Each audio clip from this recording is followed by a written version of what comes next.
Good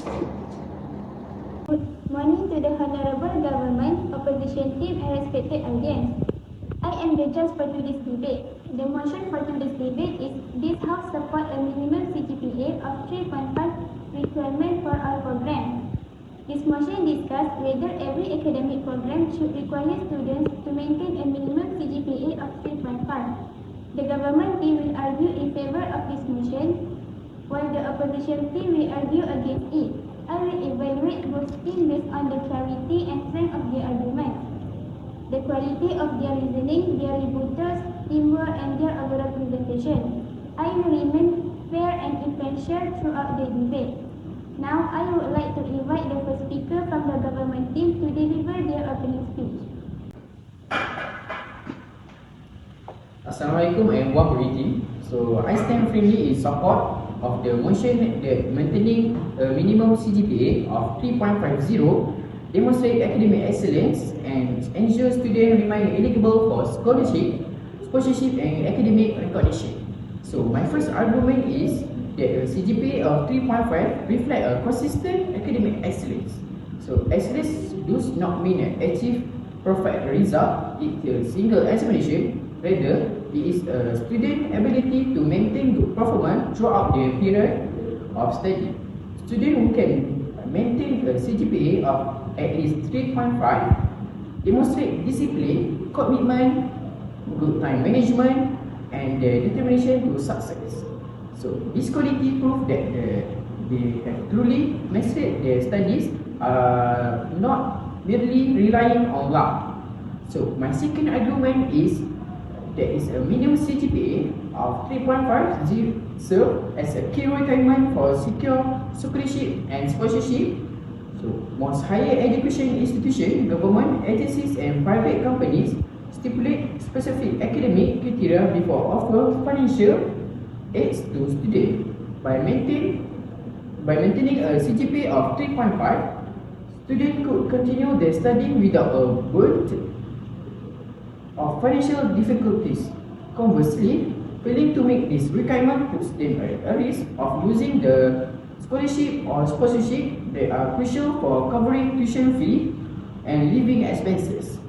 So, based on information obtained from the official website of the Public Service Department, students must meet the Academic Excellence Threshold HKA, specifically CGPA of 3.0 or higher for degree student and 2.0 or higher for diploma student.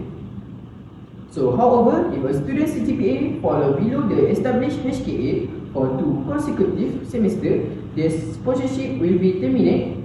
Students are also required to complete a form explaining the reason for their academic decline and submit it to the Public Service Department. So finally, setting a minimum CGPA of 3.50 encourage students to constantly strive to improve their performance, foster a culture of healthy competition, and cultivates a sense of responsibility towards their studies. So with a clear target in place, students are more motivated to study consistently and manage their time more effectively. So thank you. Thank you to the first speaker from the government team for the opening speech. Now, I would like to invite the first speaker from the opposition team to present their arguments. Assalamualaikum warahmatullahi wabarakatuh and very good day everyone. So, I'm from the opposition team and I will be giving my rebuttal for the government. And what the government has said for the first argument is that from 3.5 pointer, they will serve as a key to secure sponsorships and scholarships. But what we see in the motion today is the requirement increase to 3.5 pointer for all programs is talking about the programs in universities. We are not talking about the scholarships, how are we going to obtain those scholarships? And that means the government doesn't understand greatly about the bullshit today. And that's why the opposition team will prove you that we have a better understanding. For my first argument is CGPA alone does not show the full capability of a student as there are life circumstances. According to research among 357 university students in Malaysia, financial stress was found to be the most significant factor influencing academic performance. Therefore, the series CGPA doesn't reflect of their overall, but it actually reflects their circumstances. There are students who have responsibility to work. There are students who have to take care of their families. There are students that have health problems such as cancer, and that may lack them to have time enough to study. For my second argument, and also my rebuttal for the second argument from the government is academic recognition. As we need to understand, a higher CGPA requirement will create unnecessary academic pressure and affect student well-being. It is because it's actually the students' choice to either they want to 100% ace their exams, or they want to just have a minimum pointer to make sure they can work. And if this will make them stressed because they cannot further their studies, they cannot get to the next semester or anything. And that's why I believe to increase it to 3.5 pointer for all programs is really unnecessary. That's all from me. Thank you. Thank you to the first speaker from the opposition team. Next, I would like to invite the second speaker from the government team to continue the debate. Assalamualaikum warahmatullahi wabarakatuh. Today, the government firmly stands by the motion that minimum CGPA of 3.5 pointer is a necessary, justifiable and progressive requirement. Let us define the baseline. 3.5 CGPA represents a solidly average. It does not demand flawless perfection, but it absolutely demands academic competence. Given our strict time constraints, the government will defend this motion focusing strictly on systematic fairness and institutional standards through two core arguments. Okay, my first argument, the principle of systemic fairness and objective. My first substantive argument rests on the principle of systemic fairness in selection process. In an ideal world, an organization or program could interview every single applicant for hours.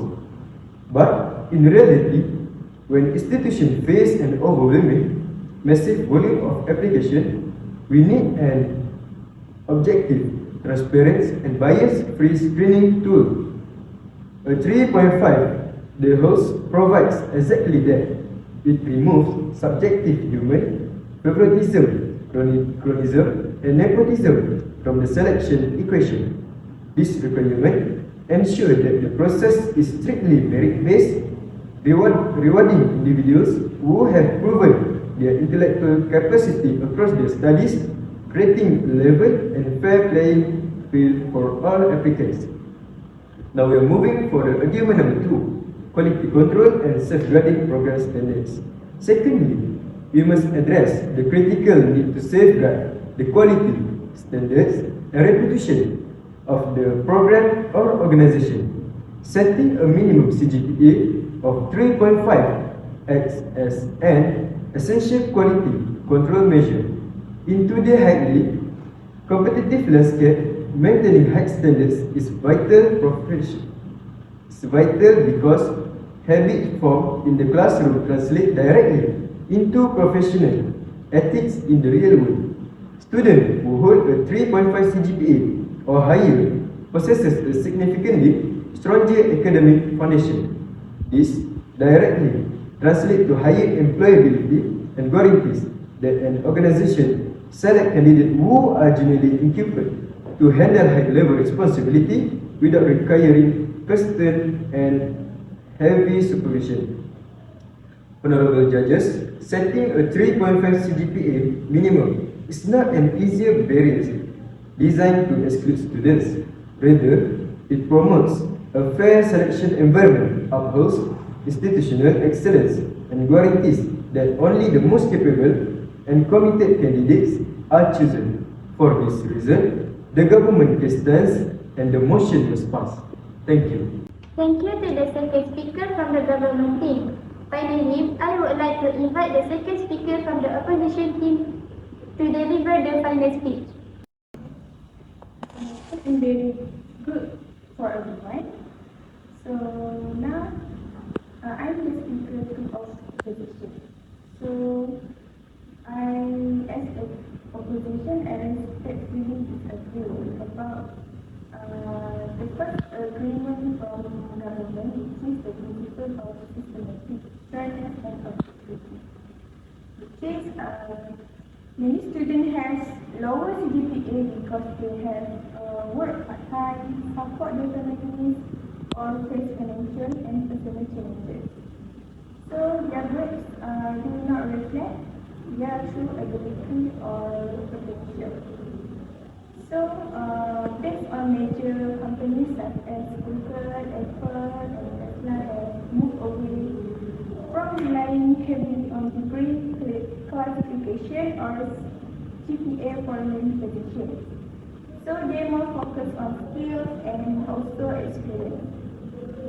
So finally, rejecting someone because they have a 3.4 CGPA instead of 3.5 CGPA is unfair. Because a difference is just 0.0 something does not determine whether someone will success in their future. So we move to argument 2. Which is quality control and safeguarding program standard. The CGPA only measure academic performance. It does not measure leadership, communication, teamwork, and also emotional intelligence or problem solving. So, two students may have different CGPA but perform equally well at the workplace.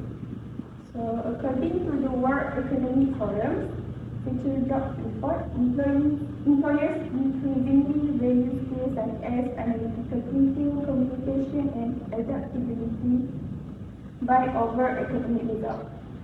So, a student with a 3.4 CGPA and excellent leadership skills may be a better employee than someone with 3.5 CGPA but for communication skills. So that's all. Thank you.